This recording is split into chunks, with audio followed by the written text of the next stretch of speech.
outside linebacker? Yeah, he played really well, from the first OTA practices, kind of all the way through. He reminds me a lot of like TJ Edwards, who, I got to play with from 19 to 21. And so he's got that, kind of that same, I would say they come off as, with the reason they went undrafted is just kind of, I guess slower guys. They're not the 4.4 draft high because they're not 6'3" guys, but know how to play football. And so I'm really excited for him. Told him today, but now it's kind of obviously camps when it starts, but now this is when it's like, hey, now we're starting, so be ready to go. Not necessarily a starter, but the team's trending younger in the backup roles. Do you see it as rebuilding, or how do you see expectations for this team? No, we got to win football games. No, we're trying to win. Trying to win now. I think that, if a player or a coach or anyone stood up here and told you they're rebuilding, they'd probably be full of shit. Because that would suck. I'm 30. I would be very disappointed. With Sean Payne keeps saying like young and hungry to describe this team.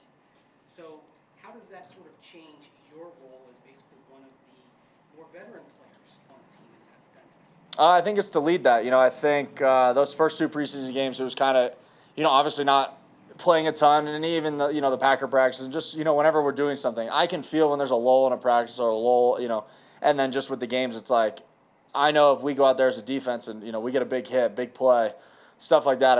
It gets those young guys to go like, oh, that's what we have to do, and so to kind of be able to take that role, especially as a linebacker, to if I can go out in that first drive and have a play, hit somebody, make something happen.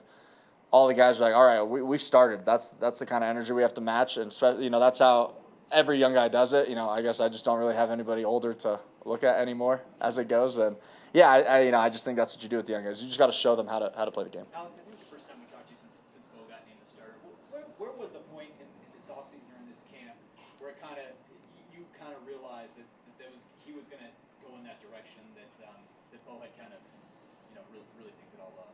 Yeah, I would say the preseason games. I think practices. They all three played really well. I think they all three played really well, even in the games. I just think, when Bo played, he just kind of sees those moments, learned from them really fast, and then obviously when he started against the Packers, he did what was asked of him, and I think that's what you want any guy in that position. Obviously, you can't throw every single thing at him, and I guess they kind of have, and he played within that, and so he's done exactly what you asked of him, and that's why you draft someone in the first round. If they can do that, they're going to be your starting quarterback. What do you think of the maturity and the poise that he is showing as a rookie? Yeah, he's like 30 already, so we're in the same high school class. So no, he is mature, and I talk to him a ton and just try to pick his brain about stuff, how he sees things, and he's really honest with himself, with his game, and then just how he sees everything. In the Indy game, we were talking at halftime, and he was going back in, and I was like, oh, how is it? And he was just like, man, before the play is way slower, because at practice, we go pretty fast and all that stuff's fast, but he's like, then, the ball snapped, and it's like, oh, all of a sudden faster, and just, but it wasn't like, oh, I can't do this. It was like, oh, I'm just realizing that's how it is in games, because college is so fast all the time, it just kind of just never stops, but in the NFL, you get that 40 seconds, so I think just that was, just so like, oh, he's getting it. And I think those are, a lot of steps. I'm sure the offensive coaches have had that all the time with him. Just when a guy just gets it, he's going to be your starter. Alex, knowing how cut down it was for you so many years, how different has it been for you the last 2 years? And I guess strange, perhaps. Yeah, I know. It took me 5 years, 6 years really to make our roster yesterday officially. And, it's tough. I know how every single guy feels that's going home from, literally the last guy, because I've been that last guy that had to go play in a different league for 3 years. And I've also been the guy that was brought back on practice squad with promises and just hoping that the team's telling you the truth to get to play.